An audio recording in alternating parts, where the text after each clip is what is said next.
క్లాసులో Lakshmi company limited సంబంధించి చిట్టాబద్దులు రాసాం. అలాగే ఆవర్జాన్ని కూడా మనం తయారు చేయడం చేస్తాము. నిన్న మూలధనం ఖాతా, నగదు ఖాతా రెండు కూడా తయారు చేశారు కదా. ఇవాళ బ్యాలెన్స్ షీట్ అంటే మన ఖాతాలని ఆస్తప్పుల పట్టీలో ఏ విధంగా చూపించాలి. ఇక్కడ ఆస్తప్పుల పట్టీ అనేది ఒక నివేదిక, అర్థమైందా? మీకు ఇదివరకులాగా లెఫ్ట్ హ్యాండ్ సైడ్ ఏమో liabilities, right hand side assets, ఆ ఫార్మాట్ ఉండదండి. కంపెనీలన్నీ కూడా ఇప్పుడు నేను చెప్పేటటువంటి ఫార్మాట్లోనే మీరు బ్యాలెన్స్ షీట్ తయారు చేయాలి. అర్థమవుతుందా?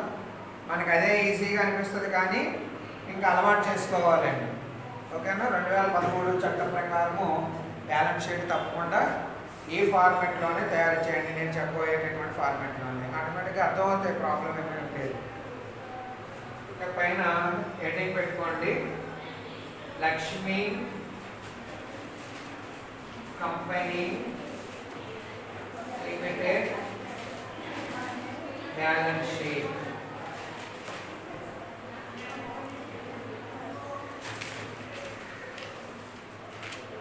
కూడానే మీరు రాసుకోండి అమ్మా, ఎందుకంటే మరి చెత్తది వస్తుంది కాబట్టి. ఏమి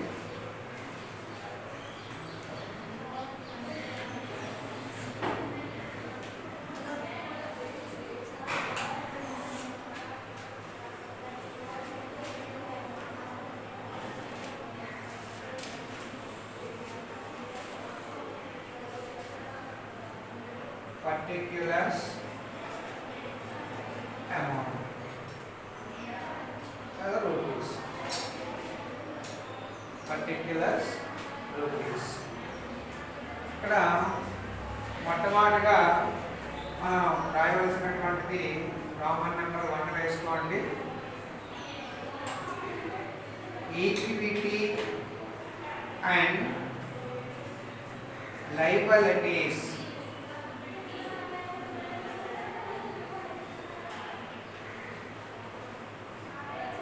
equities and liabilities.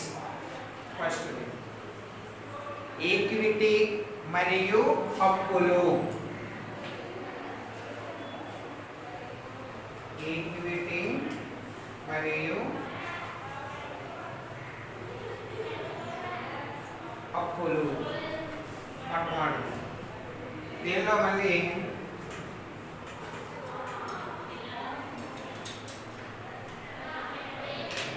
Share holders funds. Share holder funds.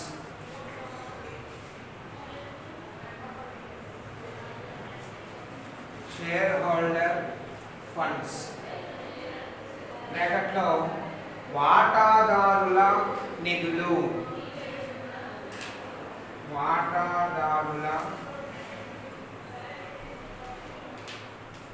నిధులు. అర్థమైందమ్మా? మళ్ళీ దీని క్రింద షేర్ హోల్డర్ ఫండ్స్ క్రింద షేర్ క్యాపిటల్, వాటా మూలధనము. అర్థమవుతుందా? వాటా మూలధనము. ఈ వాటా మూలధనం అనే హెడ్డింగ్లో మీరు చేయవలసింది ఏంటంటే క్యాపిటల్ డివిజన్ చెప్పాను చూడండి. ఎన్ని రకాలు చెప్పుకున్నాం మనం? ఆథరైజ్డ్, ఇష్యూడ్, అలాగే subscribed, called up, paid up చెప్పాను కదా. అవి రాయాలన్నమాట ఒక్కొక్కటి. మీకు ఎగ్జామినేషన్లో వాడు ఇచ్చిన ఇవ్వకపోయినా పదాలు అలా రాసి చూపించాలి. అర్థమవుతుందా? చట్ట ప్రకారమే మనం తయారు చేయాలండి. మన ఇష్టానుసారం మనం తయారు చేసే బ్యాలెన్స్ షీట్ మనకి కుదరదు ఇక్కడ. ఓకేనమ్మా? Share capital. ఇందులో షేర్ క్యాపిటల్లో మొట్టమొదటి ఏం రాస్తున్నాం మనం? ఆథరైజ్డ్, అధీకృత మూలధనము. ఆథరైజ్డ్ క్యాపిటల్, అధీకృత మూలధనము. సో ఇక్కడ మనకి లెక్కలో ఆథరైజ్డ్ క్యాపిటల్ ఏం చెప్పలేదు, చెప్పాడా? ఓన్లీ ఇష్యూడ్ సబ్స్క్రైబర్ నుంచే ఇచ్చాడు ఈ లక్ష్మీ కంపెనీకి సంబంధించి. ఓకేనా? కాబట్టి ఇక్కడ మనకి ఇవ్వలేదు కాబట్టి డాష్ పెట్టేయండి. అర్థమైందా? Okay, dash. ఇక రెండోది సెకండ్ క్యాపిటల్ ఏంటి? Issued capital. ఇష్యూడ్ క్యాపిటల్ జారీ చేసిన మూలధనము. ఇష్యూడ్ క్యాపిటల్ జారీ చేసిన మూలధనము. ఇక్కడ ఏం రాయాలంటే ఇష్యూడ్ క్యాపిటల్ దగ్గర ఎన్ని షేర్స్ ఇష్యూ చేశారు నిన్న? 25,000 షేర్స్. షేర్ వాల్యూ అది ఇక్కడ చూపించండి. ఇలా రాసి నేను క్రింద 25,000 ఈక్విటీ షేర్స్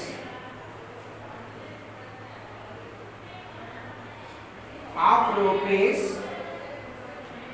10 rupee each. ఎంత రాసుకోండి అమ్మా? జారీ చేసిన మూలధనము కింద రాయండి. 25,000 ఈక్విటీ వాటాలు, వాటా ఒక్కటికి 10 రూపాయల చొప్పున. ఎంత? ఈ రెండు మల్టిప్లికేషన్ చేస్తే ఎంత వస్తుంది? ఎంతండి? 2,50,000. దీన్ని కూడా మీరు అండర్లైన్ చేసేయాలి. అర్థమైందా? ఇది కూడా మనకి అండర్లైన్ చేసేయాలి. నెక్స్ట్ ఇష్యూడ్ తర్వాత subscribed. Subscribed capital. Subscribed capital ఎన్ని వాటాలు చందా అయ్యాయి? తెలుగులో దీన్ని చందా అయిన మూలధనం అంటాం. ఎన్ని వాటాలు చందా అయ్యాయి? 25,000 వాటాలు చందా అయ్యాయి. నేను లెక్కలో చెప్పాడు. All shares for subscribe. So మళ్ళీ దీనికి కూడా ఏం రాయాలి మనం? 25,000 equity shares of rupees 10 each. Same అదే కదా, 25 వాటాలు ఇష్యూ చేస్తే 25,000 వాటాలు సబ్స్క్రైబ్ అయ్యాయి. అర్థమైందా? కాబట్టి ఇది కూడా సేమ్ అండి. 2,50,000 that is subscribed capital. Next subscribed capital తర్వాత ఏంటి? ఏం చెప్పాం? చందా అయిన తర్వాత called up. Called up capital.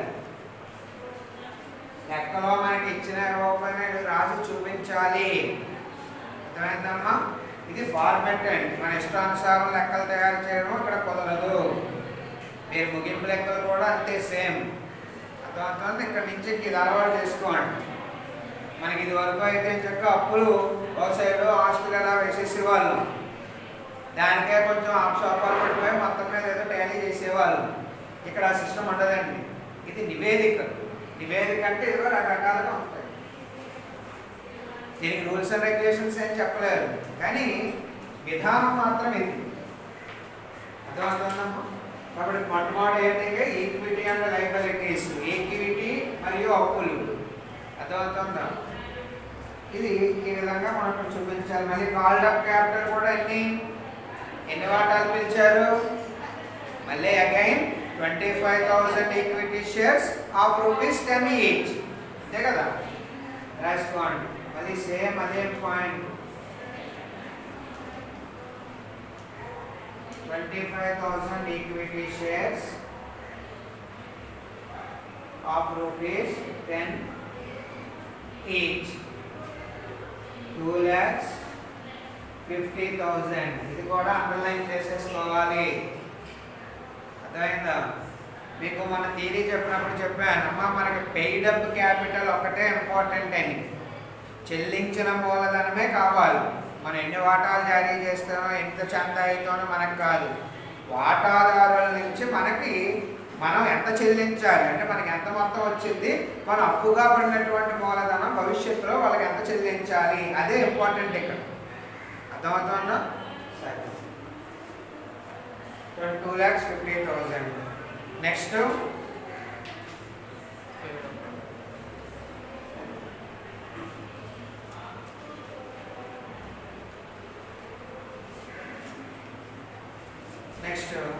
ఇది చదివేస్తున్నాను, కూడా రాసుకున్నారండి ఏమ్మా? చెప్పేయచ్చా?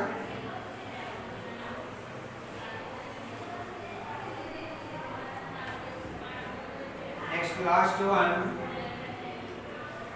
Paid up capital.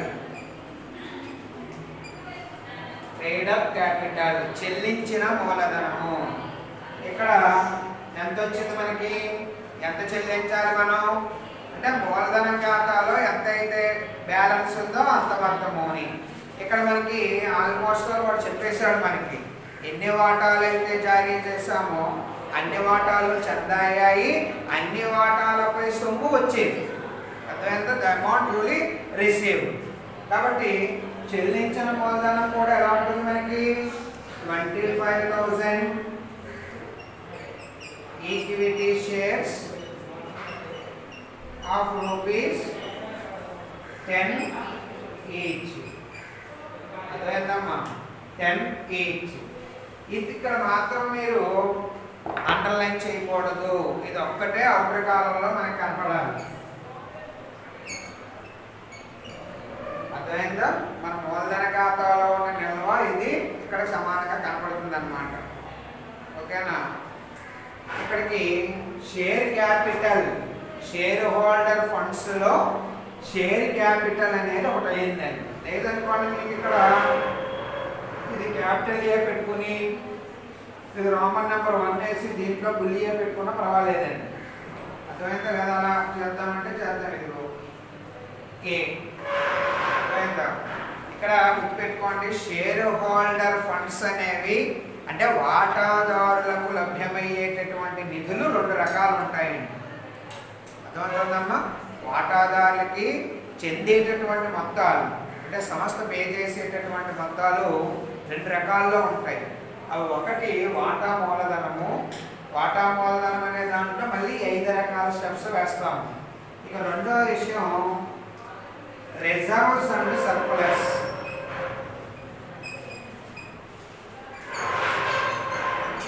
Reserves and surplus. రిజర్వులు మరియు మిగుళ్ళు. రిజర్వులు మరియు మిగుళ్ళు. అర్థమైందా?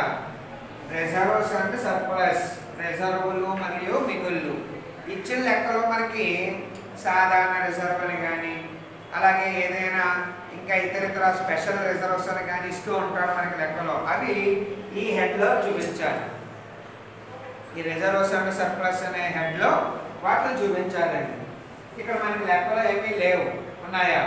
కాబట్టి డాష్. ఇప్పుడు గుర్తుపెట్టుకోండి, ఈక్విటీ అనేది వాటాదారులకి సంబంధించినటువంటి మొత్తాలు. అర్థమైందమ్మా? ఇందులో ఎన్ని ఉన్నాయి మనకి? వాటాదారులకి లభ్యమయ్యేటటువంటి మొత్తాలన్నీ ఏముంటాయండి? 2. ఒకటి share capital, 2 reserves and surplus. గుర్తుపెట్టుకోండి. అందువల్ల మీకు భాగస్వామ్య లెక్కలు చేసేటప్పుడు భాగస్తులు తెచ్చినటువంటి మూలధనము మన ఖాతాలు తయారు చేసేటప్పుడు చూడండి, వాడికి రిజర్వులో భాగం ఇచ్చేవాళ్ళం, సంచిత నిధులు. అర్థమైందా? సంచిత నిధులను కూడా నిష్పత్తిలో పంచి మీరు చేశారు అంటే రిజర్వ్. అర్థమైంది? ఎవరికి? వాటాదారు భాగస్తులకి అది ఇస్తామన్నమాట. అయితే కొత్త భాగస్తులు సంస్థలు వచ్చేటప్పుడు పాత భాగస్తులకి వాళ్ళు కష్టపడి కూడబెట్టుకునేటటువంటి రిజర్వులు కూడా వాళ్ళు పనిచేసుకుంటారు, కొత్తోడికి సంబంధం ఉండదు. అలాగే ఇక్కడ కూడా భాగస్వామ్యం లాగే ఇక్కడ కూడా ఏం చేయాలంటే 2వ పాయింట్ రిజర్వులు అనేవి షేర్ హోల్డర్స్కి వెళ్తాయండి. అర్థమవుతుందా? ఈ రిజర్వులు మనకి సాధారణ రిజర్వులని, ప్రత్యేక రిజర్వులని, అలాగే నిధులు ఏదైనా కొన్ని స్పెషల్ ఫండ్స్ అనేవి ఏమైనా క్రియేట్ చేస్తే అవి ఇక్కడ చూపిస్తూ ఉంటాం. సాధారణంగా లెక్కలో మనకి చెప్తాడండి. కాబట్టి ఈ మొత్తాలు ఈ రెండు కూడా అంటే ఏ అండ్ బి ఈ రెండు కూడా మనకి షేర్ హోల్డర్కి సంబంధించినటువంటివి. అర్థమైందమ్మా? అంటే అప్పులు ఇక్కడ రెండు రకాలు అన్నమాట. ఆస్తి అప్పుల బట్టీలో చూపించే అప్పులు రెండు రకాలు ఉంటాయి. ఒకటి ఈక్విటీ అప్పులు. ఈక్విటీ అంటే సంస్థ యాజమాన్యపు అప్పులు అన్నమాట. అర్థమైందా? యాజమాన్యం ఎవరు? వాటాదారులే కదా, బయట వ్యక్తులే కదా, వాళ్ళందరూ సంస్థ నిర్వహణలో పాల్పంచుకునే వాళ్ళే కదా. అందుకోసం వాటి ఈక్విటీ లైబిలిటీస్ అంటామండి. రెండవది లైబిలిటీ అప్పులు. ఈ అప్పులు ఏమిటివి? బయట వారి నుంచి తెచ్చుకునే అప్పులు. అర్థమవుతుందా? ఒకటి సంస్థ లోపల ఉండి పనిచేసేటటువంటి వ్యక్తుల ద్వారా తెచ్చుకునే అప్పులు, రెండు బయట వారి అప్పులు. ఇక్కడ బయట వారి అప్పులకి దీనికి తేడా ఏంటి అంటే ఈ అప్పులపై డివిడెంట్ ఇస్తాం మనం. వాళ్ళు కష్టపడి సంస్థ అభివృద్ధికి దోహదపడతారు కాబట్టి వారి అభివృద్ధిలో పదంలో సంస్థను తీసుకెళ్లేందుకు గాను లాభంలో ఏదైనా భవిష్యత్తులో నష్టాలు ఎదుర్కొనే ఉద్దేశంతో ఏర్పాటు చేసేటటువంటి రిజర్వులు కానీ ప్రావిజన్స్ కానీ ఏమైనా ఉన్నాయనుకోండి, అవి కూడా వాళ్ళకే చెందుతాయి. అదేనా? మరి సంస్థ నిర్వహణలో పూర్తి పాల్పంచుకునే వ్యక్తులే కదా వీళ్ళు. మరి అభివృద్ధిలో అంటే లాభాల బాటలో సంస్థను పయనింపజేయడానికి వారు పెట్టిన పెట్టుబడి ఒక ప్రధాన కారణం. మరి ఆ పెట్టుబడి ద్వారా వచ్చినటువంటి లాభాన్ని నష్టాలు భవిష్యత్తులో ఎదుర్కోవడానికి సిద్ధంగా కొంత దాచుకోవాలి కదా మనం. ఆ దాచుకునేవే రిజర్వ్. అందుకోసం చేసుకునేవే ఏర్పాట్లు, ప్రావిజన్స్. అర్థమైందా? ఆ మొత్తాలు కూడా ఎవరివి? బయటకి సంబంధం లేదు, లోపల వ్యక్తులవే, అనగా వాటాదారులవే. అందుకనే వాటాదారులు అంటే యాజమాన్యపు అప్పుల్లో share capital, reserves and surplus చూపిస్తున్నాం మనం. ఇక రెండో అప్పు బయట వారికి సంబంధించినది. మీరు గుర్తుపెట్టుకోవాలి, బయట వారికి అనేటటువంటి వర్డ్ మనం మాట్లాడుతున్నప్పుడు ఇక్కడ అప్పులు రెండు రకాలుగా ఉంటాయండి. ఒకటి సెక్యూరిటబుల్ ఉంటుంది, రెండు నాన్ సెక్యూరిటబుల్ ఉంటుంది. అర్థమైందా? ఏదో కొంత సెక్యూరిటీ, హామీ గల అప్పులు, హామీ లేనటువంటి అప్పులు. సాధారణంగా హామీ గల అప్పులుగా మనం చెప్పాలంటే దాంట్లో నాన్ కరెంట్ లయబిలిటీస్ అంటాం అన్నమాట. అంటే ప్రస్తుత అప్పులు కానివి. సెక్యూరిటబుల్ ఉండొచ్చు, నాన్ సెక్యూరిటబుల్ ఉండొచ్చు. దాంట్లో మనకు ఎగ్జాంపుల్ చెప్పాలంటే బ్యాంకు వడ్డీలు, అలాగే ఇతర ఆర్థిక సంస్థల నుంచి తెచ్చుకునేటటువంటి అప్పులు, డిబెంచర్లు, ఇవన్నీ దాంట్లో వెళ్తాయి. ఇంకా కరెంట్ అన్నాం అనుకోండి, మళ్ళీ క్రెడిటార్స్, బిల్స్ పేబుల్, చెల్లింపు బిల్లులు. అదేవిధంగా ఎనీ షార్ట్ టర్మ్ లయబిలిటీస్ అంటే స్వల్పకాలంలో చెల్లించగలిగినటువంటి అప్పులు, తీర్చేసేటటువంటి బాకీలు, అవన్నీ కరెంట్ అనే హెడ్ తోటి మనం చూపిస్తాం. అర్థమైందా? సరే, ఎన్ని పేర్లు పెట్టుకున్నప్పటికీ ఇక్కడ మనం బ్యాలెన్స్ షీట్లో రెండే పేర్లు అండి. ఒకటి ఈక్విటీ, రెండు లయబిలిటీ. ఈ ఈక్విటీ అనే దాంట్లో ముందు షేర్ హోల్డర్ ఫండ్స్, ఆ షేర్ హోల్డర్ ఫండ్స్లో మళ్ళీ వారు పెట్టినటువంటి పెట్టుబడి క్యాపిటల్, రెండోది వారు లభ్యమయ్యేటటువంటి మొత్తం రిజర్వ్స్ అండ్ సర్ప్లస్. ఇక సెకండ్ వచ్చి దీంట్లో మళ్ళీ రెండో పాయింట్ వచ్చి ఇందాక చెప్పినట్టుగా non current liabilities. Non current liabilities ప్రస్తుతేతర అప్పులు పెట్టుకోండి. నాన్ కరెంట్ లయబిలిటీస్ ప్రస్తుతేతర అప్పులు. ప్రస్తుతేతర అప్పులు అంటే ఏమొస్తాయి? డిబెంచర్లు, బ్యాంకు వడ్డీలు, అదర్ కాన్స్టిట్యూషనల్ ఫైనాన్సెస్ తీసుకునేటటువంటి అప్పులు అన్నీ వస్తాయి.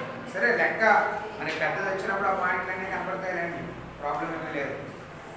కానీ ఇక్కడ విషయం తెలుసుకోవడం కోసమే అంటే మనం బ్యాలెన్స్ షీట్లో చూపించేటటువంటి ప్రతి ఐటము కూడా దానికి ఒక సెపరేట్ హెడ్డింగ్ ఉంటుంది, దాని ప్రకారం చూపించాలి. ఎందుకని? కంపెనీలు ఎక్కడంతా కూడా సిస్టమేటిక్ సాంప్రదాయాన్ని అనుసరించే చేయాలి. పక్కాగా డబుల్ ఎంట్రీ సిస్టమ్ ఫాలో అవుతాయి, చెప్పుకున్నాము. నాన్ కరెంట్ లయబిలిటీ ఏమైనా ఉన్నాయా లెక్కలో? ఏమైనా ఇచ్చాడా మనకి? ఏమైనా ఇచ్చాడా? ఏమీ లేవు. డాష్ లెక్కలో ఏమీ లేవండి. Next third one, current liability.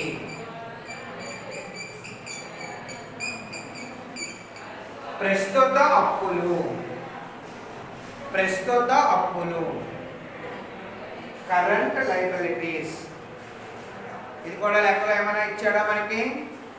ఏమీ అవ్వలేదు, డాష్. ఇప్పుడు టోటల్ చేసేయండి. ఎంత వచ్చింది మనకి? 2,50,000. ఇక్కడ టోటల్, అక్కడ టోటల్ అని రాసేయండి.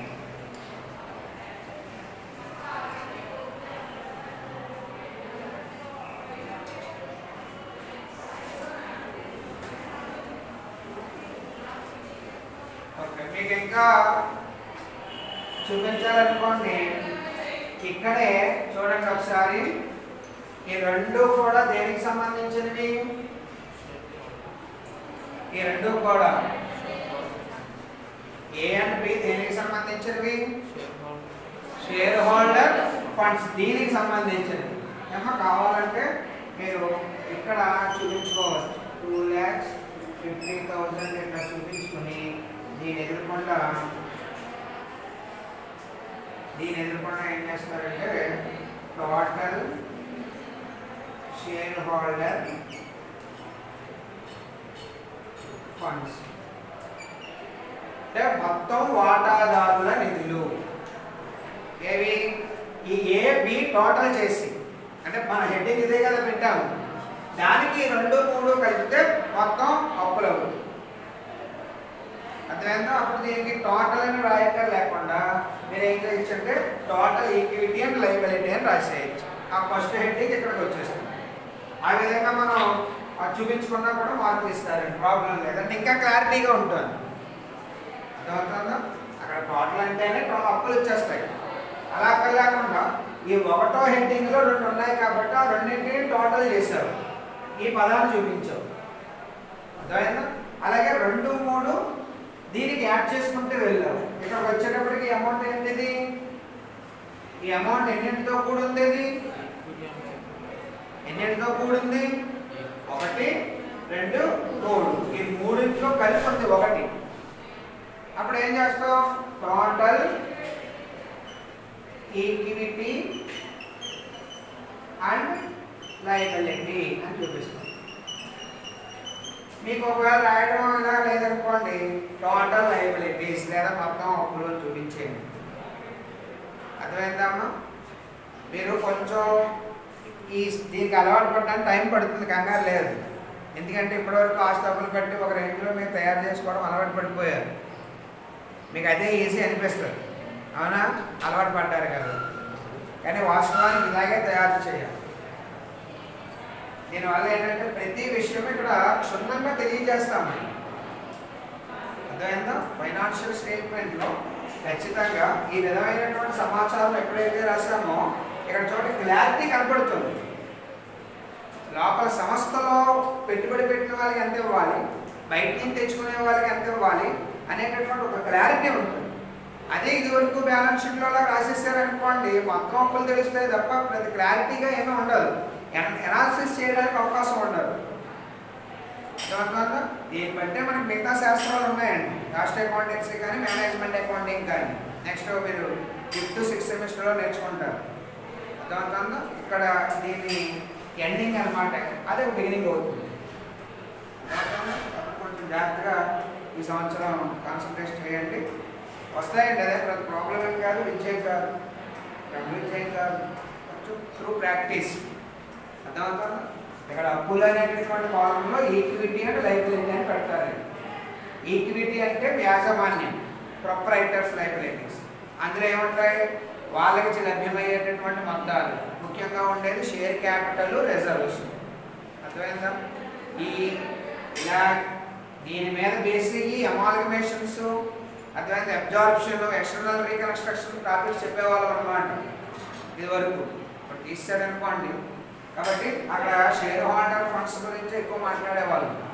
సరే, నెక్స్ట్ ఈ షేర్ హోల్డర్స్ ఫండ్స్లో మనకి షేర్ క్యాపిటల్, రిజర్వ్. కాబట్టి ఇక్కడ నేనేమంటున్నానంటే ఈ రెండు కలిపి ఒకే టోటల్ అయిపోతుంది. చూడండి, దానికి రిమైనింగ్ లైబిలిటీస్ చూపిస్తారు. నాన్ కరెంటు, కరెంట్, ఈ రెండు కలుపుకుని దానికి యాడ్ చేసామనుకోండి, ఇప్పుడు మన హెడ్డింగ్ ఏమొచ్చి పెట్టామో అది వచ్చేస్తుంది. అర్థమైందా? ఇది ఈజీగా ఉంటుంది మీకు.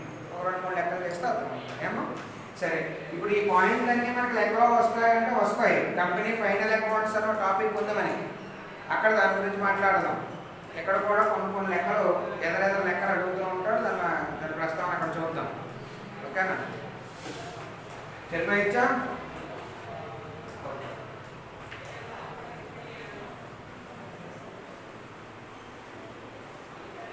సెకండ్ వన్, ఇక్కడికి ఏమయ్యాయి మనకి ఆస్తుల పట్టీలో?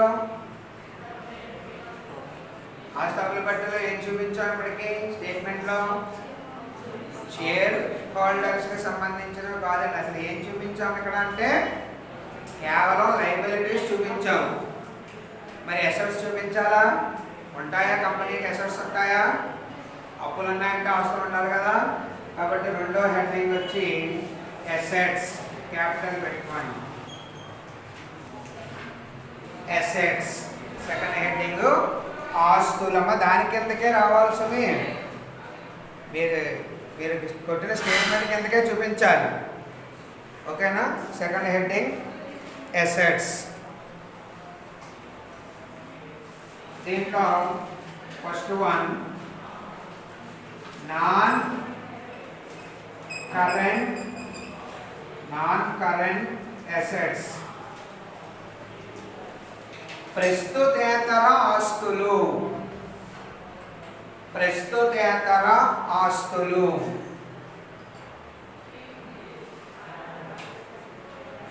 ఏమైనా లెక్కలో ఉన్నాయా మనకి? అంటే ఏమొస్తాయి దీంట్లోకి? స్థిరాస్తులు వస్తాయండి, ఇమ్మూవబుల్ ప్రాపర్టీస్ అన్నీ వచ్చేస్తాయి దాంట్లోకి. అర్థమైందా? కరెంట్ అసెట్ కానీ అన్నీ కూడా ఇందులోకి వచ్చేస్తాయి. అవి నాన్ కరెంట్ అసెట్స్ అంటాం. ఓకే, ఏమైనా ఉన్నాయి లెక్కలో? ఏమీ లేవు. రెండవది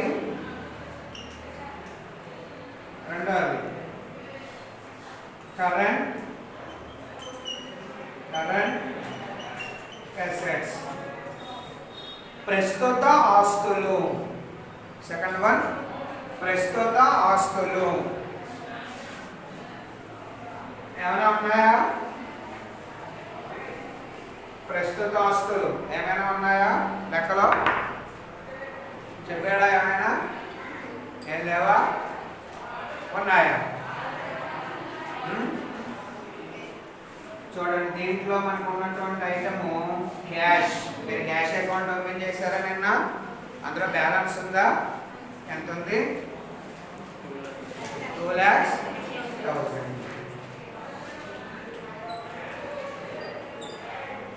నిన్న థియరీ చెప్తూ క్యాష్ అనేది కరెంట్ అని మాట్లాడానా?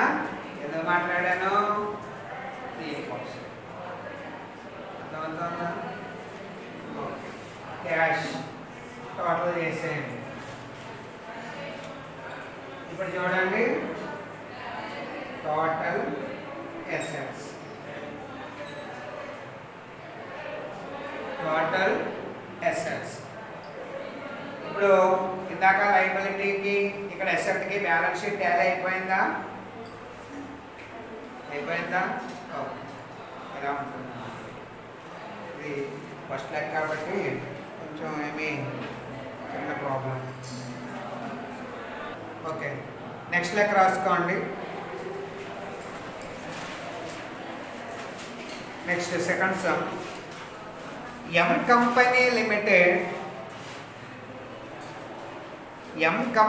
Limited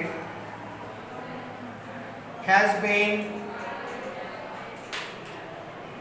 incorporated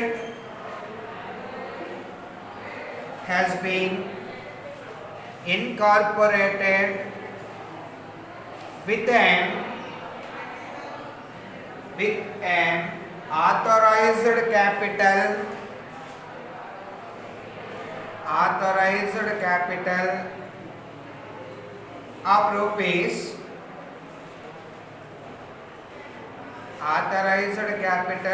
of rupees 2 lakhs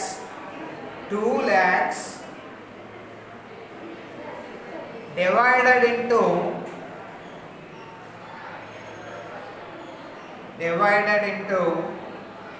2000 equity shares of rupees 2000 equity shares of rupees 100 each. M Company Limited Telugu వాళ్ళు రాసుకోండి చేతి మీద నోట్స్ రాదు. M Company Limited 2 లక్షల రూపాయల మూలధనంతో 2 లక్షల రూపాయల మూలధనంతో నమోదైనది. మూలధనం వాటా ఒక్కంటికి 100 రూపాయల విలువ గల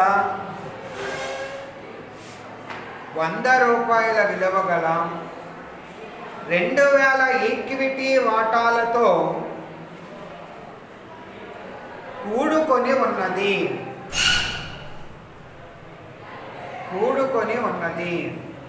ఫుల్ స్టాప్. మీరు రాసుకోండి ఇంగ్లీష్ వాళ్ళు. The company issued 1000 equity shares to the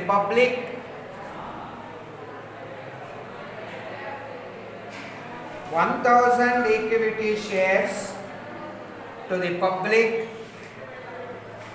payable at rupees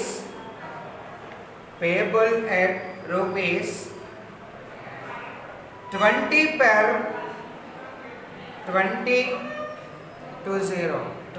per share application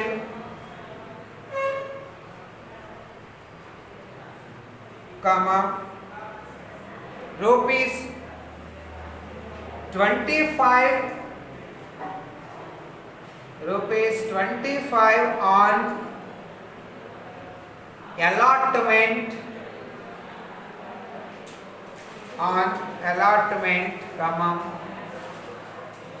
rupees 35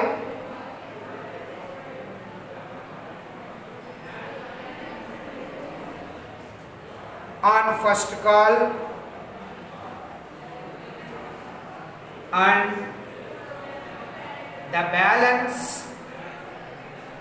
on final call.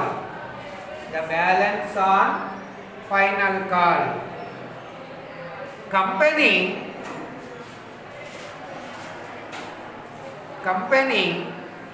1000 వాటాలను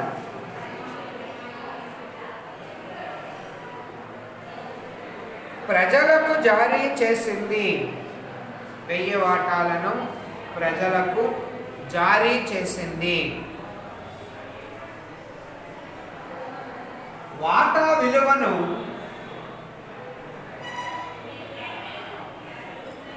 దరఖాస్తుపై 20 రూపాయలు,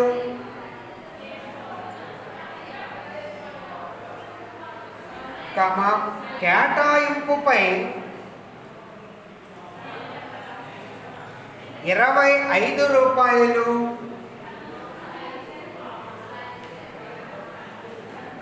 మొదటి పిలుపుపై 35 రూపాయలు,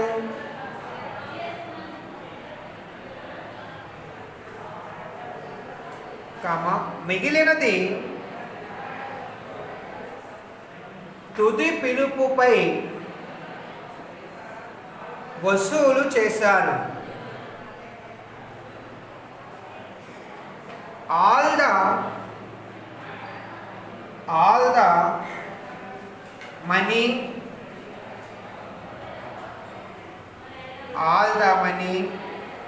was duly received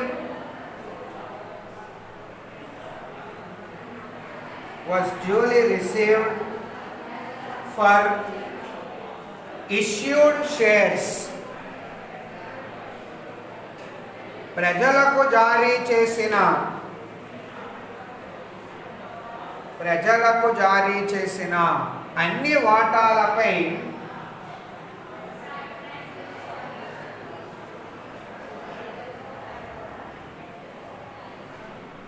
ప్రజలు చందా సమకూర్చినారు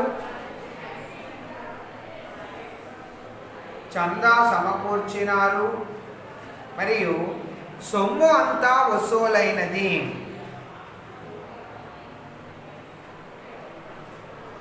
okay, make journal entries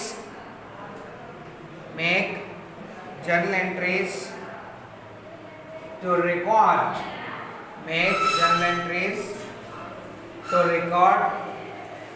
the issue of shares and show how share capital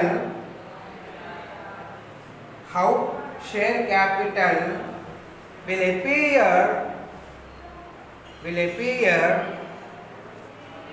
in the balance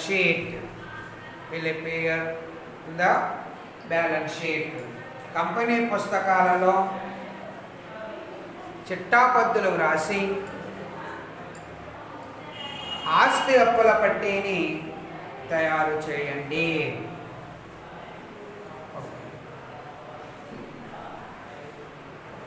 ఒక్క నిమిషం లెక్క చూడండి. చూసి ఇది సమమూల్యానికి జారీయా లేదా ప్రీమియమా డిస్కౌంటా అనేటటువంటి విషయాన్ని చూసుకోవాలి. ఓకే, ఒకసారి లెక్క చదవండి.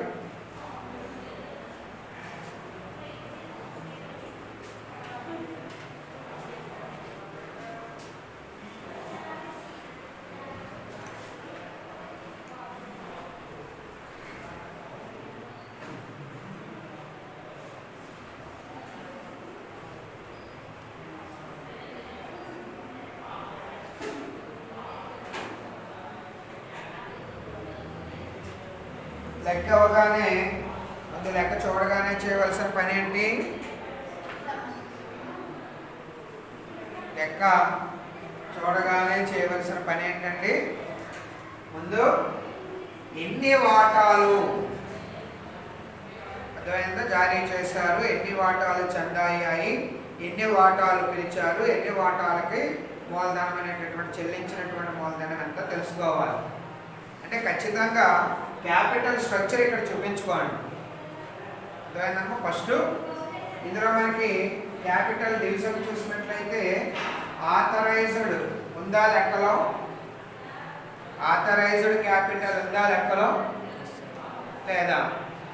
ఆథరైజ్డ్ క్యాపిటల్నే మనం అధీకృత మూలధనం అని, అలాగే రిజిస్టర్డ్ క్యాపిటల్ అని చెప్పుకున్నామండి. నామమాత్రపు మూలధనం అని 3 పేర్లు ఉంటాయండి. ఇక్కడ అధీకృత మూలధనం ఎంత ఇచ్చాడు? ఆథరైజ్డ్ క్యాపిటల్ ఎంత ఇచ్చాడండి?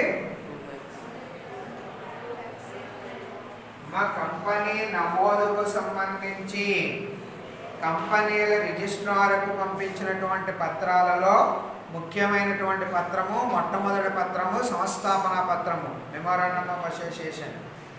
ఈ మెమోరాండమ్ ఆఫ్ అసోసియేషన్లో మనం చూపించినటువంటి మూలధనాన్ని ఆథరైజ్డ్ క్యాపిటల్ అంటాం.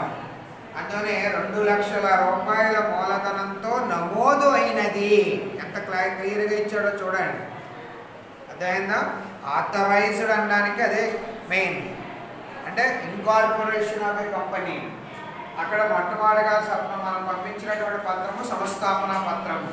కంపెనీల రిజిస్ట్రారు ఈ పత్రం మీద ఓకే అంటే ఇందులో ఎంతైతే మూలధనం మనం రాబట్టుకోవాలో ప్రజల నుంచి అక్కడ మొట్టమొదటిగా మనం చెప్పేస్తామండి. కంపెనీ తన బ్రతుకులో ఇంతకు మించి మూలధనాన్ని సేకరించడానికి వీలు లేదు.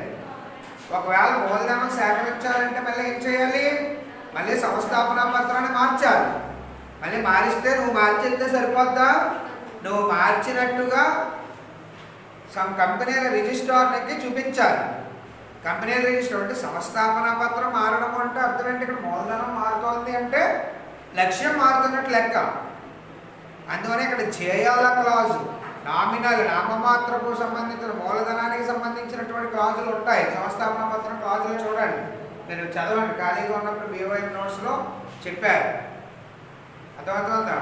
కాబట్టి ఇక్కడ ప్రతిదీ మార్పు వచ్చింది అంటే సంస్థాపన పత్రం అనేది రాజ్యాంగం అని చెప్పాం, కంపెనీకి రాజ్యాంగం. అర్థమైందా? కాబట్టి రిజిస్ట్రార్ పర్మిషన్ తీసుకోవాలి. అంటే ఇక్కడ ఈ కంపెనీ అంటే M కంపెనీ ఇప్పుడు మనకి మ్యాక్సిమం ఎంత క్యాపిటల్ కలెక్ట్ చేసుకోవాలి పబ్లిక్ నుంచి అంటే 2 lakhs. ఎందుకని ఆ 2 lakhsకే రిజిస్టర్ అయ్యింది. రిజిస్ట్రారు 2 లక్షల మూలధనాన్ని ప్రజల నుంచి సేకరించుకోవడానికి మాత్రమే పర్మిషన్ ఇచ్చాడు మనకి. ఈ 2 లక్షల మూలధనం కూడా ఎలా ఇచ్చాడంటే నేను మీకు చెప్పాను, కంపెనీ లెక్కల్లో ముఖ్యంగా బ్యాలెన్స్ షీట్లో చూపించేటప్పుడు 3 అంశాలు గుర్తుపెట్టుకోవాలన్నా. మూలధనానికి ఈ 2 లక్షల్ని మూలధనం అన్నాడు. అర్థమైందా? ఈ 2 లక్షల్ని మూలధనం అంటున్నాం. ఈ మూలధనం ఎలా వస్తుంది అంటే 2000 ఈక్విటీ వాటాలు, దాని నెంబర్ ఆఫ్ ఈక్విటీ షేర్స్ అన్నాం, ఈక్విటీ వాటాల సంఖ్య అన్నాం. ఇది 2000. ఇది నెక్స్ట్ సంఖ్యని విలువచే భాగి గుణిస్తే 100 రూపీ అనేది ది వాల్యూ ఆఫ్ షేర్. అర్థమైందా? 2000 equity share of rupees 100 each. That is the capital. ఎంత వచ్చింది? 2 lakhs. దీన్ని ఏమంటున్నాం అంటే ఆథరైజ్డ్ క్యాపిటల్. మన ఔటర్ కాలంలో చూపించే మొత్తం ఇది. అయితే ఎంత మొత్తము కంపెనీ తన ప్రజలు సేకరించేస్తుందా అంటే తనకు అవసరమైనప్పుడు కొంచెం కొంచెం వాటాలని ఇష్యూ చేస్తూ ఉంటుంది ప్రాస్పెక్టస్ ద్వారా. కాబట్టి ఇక్కడ కంపెనీ రెండోది ఏం చేసింది? ఇష్యూడ్ క్యాపిటల్ ఎంత జారీ చేసింది పబ్లిక్కి? 2000 ఈక్విటీ వాటాలతో నమోదైనటువంటి కంపెనీ పబ్లిక్కి ఎంత జారీ చేసింది అంటే 1000 ఈక్విటీ షేర్స్ ఇష్యూ చేశారు. కంపెనీ దగ్గర ఇంకా ఇష్యూ కాకుండా ఉన్న క్యాపిటల్ అంతా ఇంకా ఎంత ఉంది? 1000 ఉంది. అది ఎప్పుడో భవిష్యత్తులో తెచ్చుకుంటుందండి. అర్థమైందా? అందుకనే మీకు క్యాపిటల్ స్ట్రక్చర్ చెప్పినప్పుడే రిజర్వ్ క్యాపిటల్ అని కూడా మాట్లాడాను. రిజర్వ్ మూలధనం అంటే కంపెనీ ఏదైనా భవిష్యత్తులో మూసివేయవలసి వస్తుంది, వైండింగ్ అప్ అంటాం మనం. సో అలా మూసివేయవలసి వచ్చినప్పుడు కొంత జారీ చేయకుండా కొంత అడ్డే పెట్టేసుకుంటుందండి. అలాంటి విపత్కర పరిస్థితుల్లో ఆ మూలధనాన్ని జారీ చేసుకుని డబ్బులు తెచ్చుకొని సెటిల్మెంట్ చేస్తుంది అనమాట. చాలా రేర్ సందర్భాలు జరుగుతూ ఉంటాయి. అర్థమవుతుందా? సో ఇప్పుడు మనకి వైండింగ్ అప్ కానీ లిక్విడేషన్ కానీ మనకి లేవండి. అది ఇంతకుముందు చెప్పేవాళ్ళం. దాని లెక్కలు అవన్నీ కూడా వేరే విధంగా ఉంటాయండి. జస్ట్ ఇక్కడ మనం ఒక మాట్లాడుకోవడానికి అంతే. ఫ్యూచర్లో ఏమైనా పెడితే చూద్దాం. ఇష్యూడ్ క్యాపిటల్ ఎంత మనకి? ఎంత ఎన్ని వాటాలు ఇష్యూ చేశారు?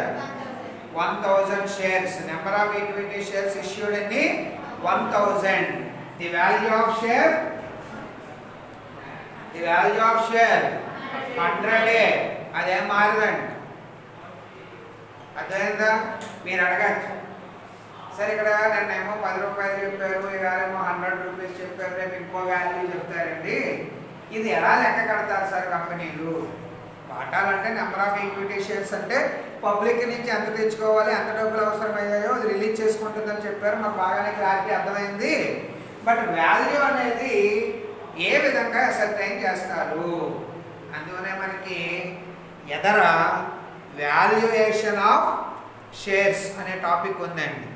వాటాలను మూల్యాంకనం చేయుట, విలువ కట్టుట అనేది అక్కడ మనం క్షుణ్ణంగా మాట్లాడుకుంటాం. అది 10 రూపాయల 100 రూపాయలు ఎలా కడతారు అనే టాపిక్ కూడా నెక్స్ట్ టాపిక్లో నెక్స్ట్ యూనిట్లో మనం చెప్పుకుంటాం అన్నమాట. ఓకేనా? ప్రస్తుతానికి ఇక్కడ వాటా విలువ ఈ లెక్కల్లో మీకు ఇచ్చేస్తాడండి, నువ్వేం కట్టక్కర్లేదు. నిన్ను వాటా విలువ కట్టమనే టాపిక్ సెకండ్ యూనిట్, ఇది నెక్స్ట్ యూనిట్లో మాట్లాడతాం మనం. అర్థమవుతుందమ్మా? సరే. సో ఇక్కడ విలువ మాత్రం ఆథరైజ్డ్ ఒకటి, దీనికి ఒకటే ఉండదు.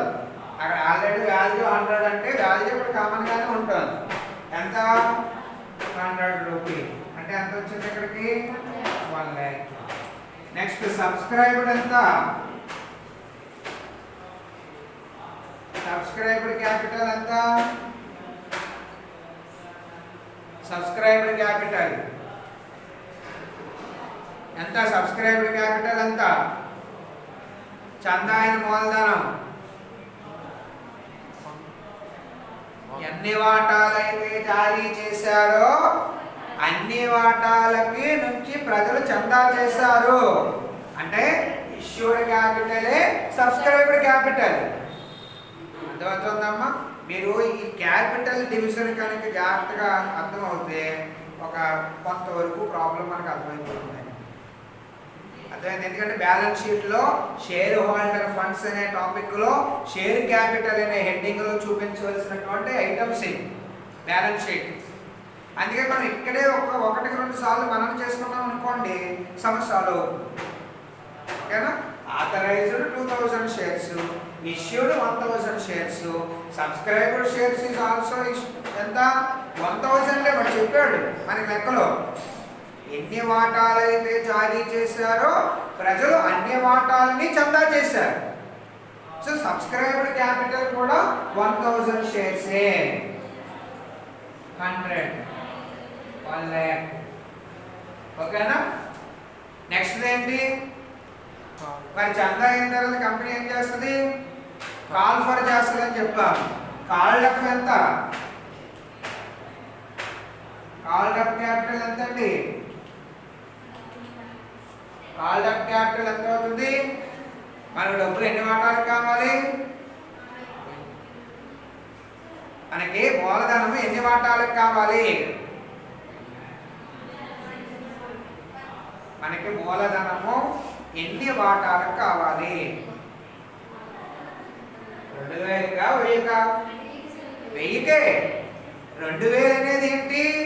భవిష్యత్తులో మొత్తం నా కంపెనీ మ్యాక్సిమం కలెక్టబుల్ క్యాపిటల్. అదే ఇప్పుడు నాకు కావాల్సింది ఎంత? 1000 వాటాలే జారీ చేశాను. ఇప్పుడు నేను ప్రజలకు ఎంత జారీ చేస్తే అంతే కావాలి కదా నాకు, కాదా? కాబట్టి ప్రజలు ఎన్ని వాటాలు కొనడానికి ఇష్టపడ్డారు? 1000. ఇప్పుడు నేను ఎన్ని వాటాలు పిలవాలి? 1000. నేను ఆ 1000 మీద అమౌంట్ కలెక్ట్ అయితే నేను మా వాటాదారులందరికీ ఎంత చెల్లించాలి? 1000. అంతే కదా?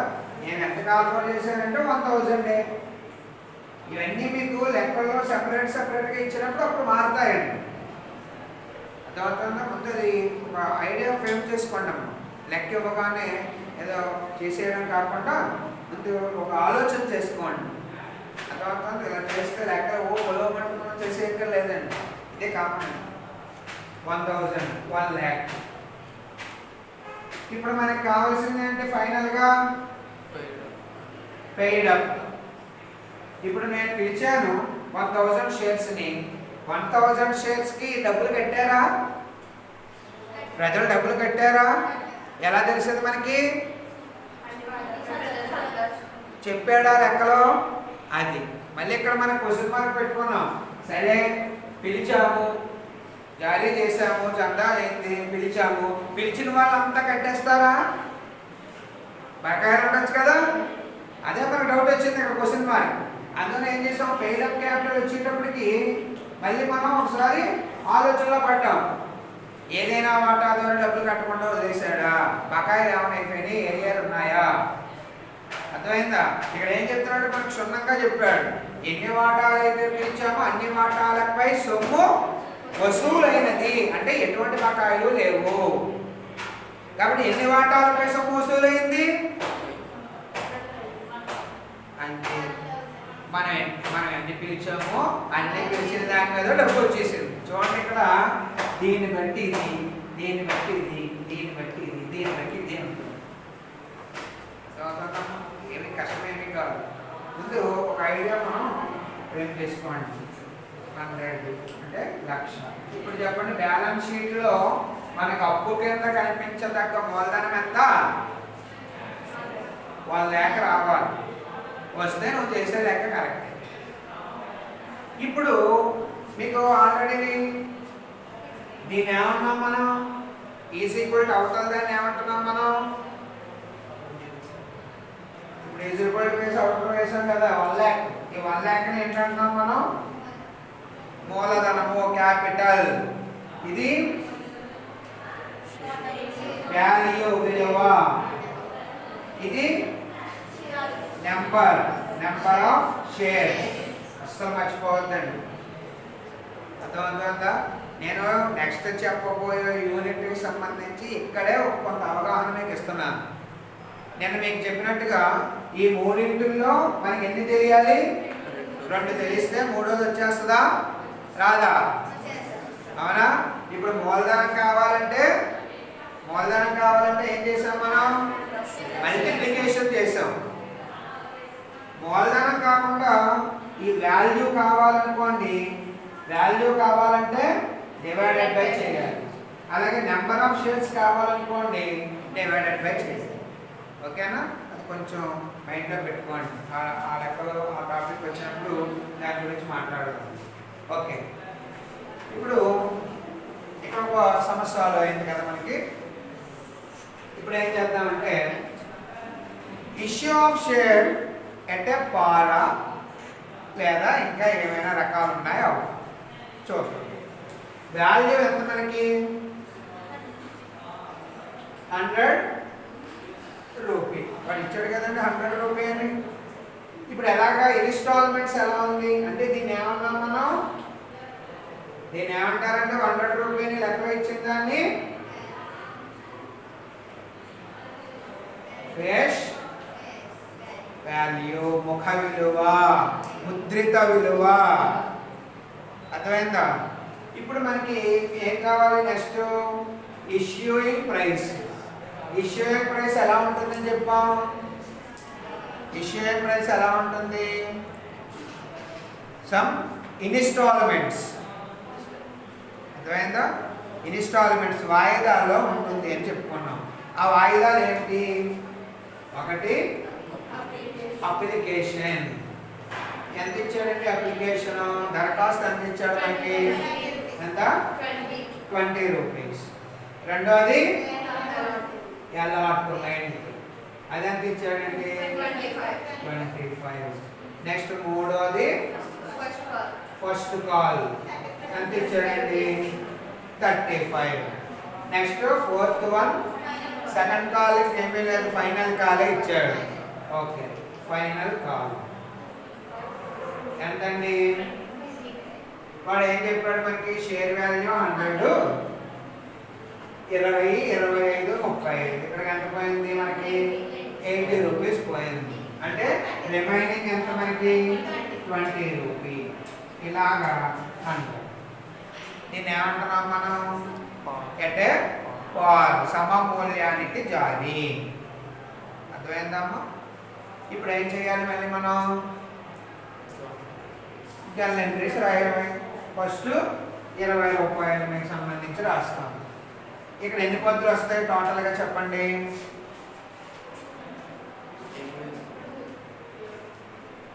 మొత్తం ఎన్ని ఇన్స్టాల్మెంట్లు ఇచ్చారు మనకి?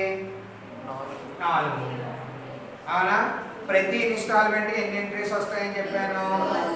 2 వస్తాయి. ఇప్పుడు మొత్తం ఇన్స్టాల్మెంట్లు ఎన్ని? 4. 4 ఇంటూ 2 8 ఎంట్రీస్ రాస్తే లెక్క అయిపోద్దా? అయిపోద్ది కదా. వాడు ఇచ్చిన జనరల్ ఎంట్రీస్ అదే కదా అడుగుతా. చట్టబద్ధులు రాయడం అవుతాయి. తర్వాత ఖాతాలు తయారు చేస్తాం, అంతే కదా. ఓకే, రాద్దామా మరి?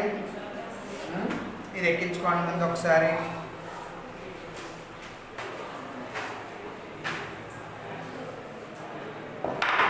ఫస్ట్ ఎంట్రీ మొత్తం జనరల్ ఎంట్రీస్ ఎన్ని రావాలి? 8 రావాలి. ఏమా ఫస్ట్ది ఏంటి? ఫస్ట్ ఏం రాయాలి? Cash account that are to equity share application account. అంతేనా? అంతేనమ్మా? నగదు ఖాతా డేటా టు ఈక్విటీ వాటా దరఖాస్తు ఖాతా. అమౌంట్ అంటే ఎన్ని వాటాలు? ఎన్ని వాటాలు ఇష్యూ చేశారు? ఎన్ని వాటాలు subscribe? 1000.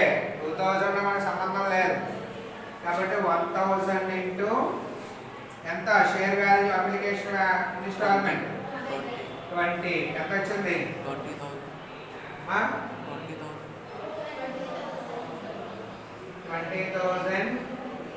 20,000 okay. Narration being the application money is received then the దరఖాస్తు సొమ్ము వచ్చినందుకు నెక్స్ట్ వెంటనే ఏం చేయాలి దీన్ని మూలధనాన్ని మళ్ళించేటప్పుడు పద్ధతి అంటే దీని రివర్స్ ఇక్కడ క్రెడిట్ చేసిన దాన్ని డెబిట్ చేయండి equity share application account debtor to equity share capital account 20,000 narration వచ్చి narration equity share application account is transferred to capital account okay third entry ఏంటండి నెక్స్ట్ ముందు క్యాపిటల్ కి మళ్ళించి తర్వాత క్యాష్ వచ్చినట్టుగా రాసుకోవాలి అంతే కదా equity share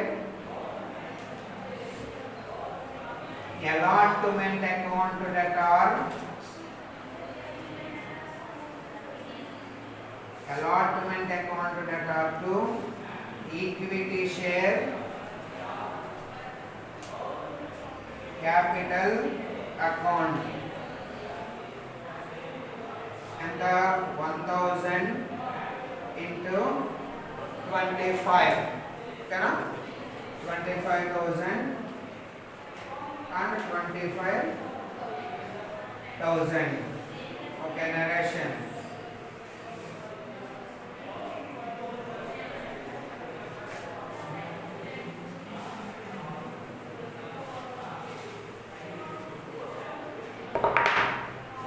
next fourth entry cash account data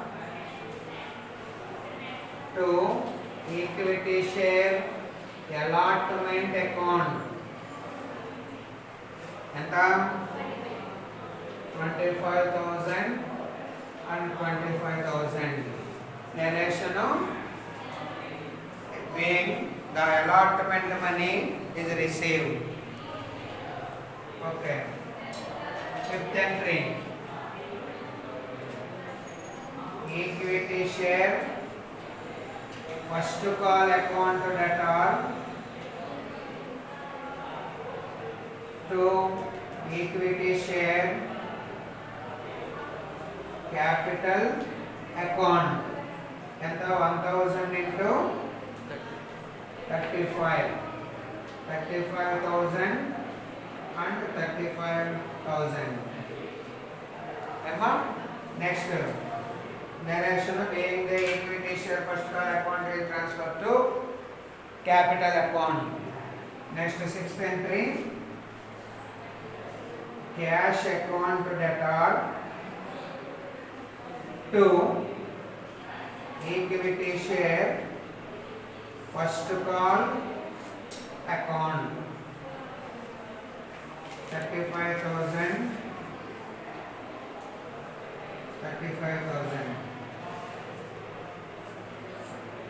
being the first call account amount is received మొదటి పిలుపు సొమ్ము వచ్చినందుకు నెక్స్ట్ మళ్ళీ సెవెంత్ ఎంట్రీ ఏంటి equity share final call account debtor to share capital మళ్ళీ cash account debtor to equity share final call 20 into 1,000 20,000 వేస్తారా అది రాయాల బోర్డు మీద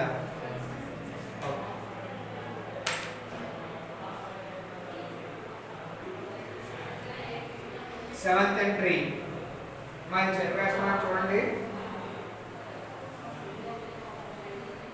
next seventh entry equity share final call account debtor to equity share capital account. And the 1000 equity shares of rupees 20. So 20,000. Narration వచ్చి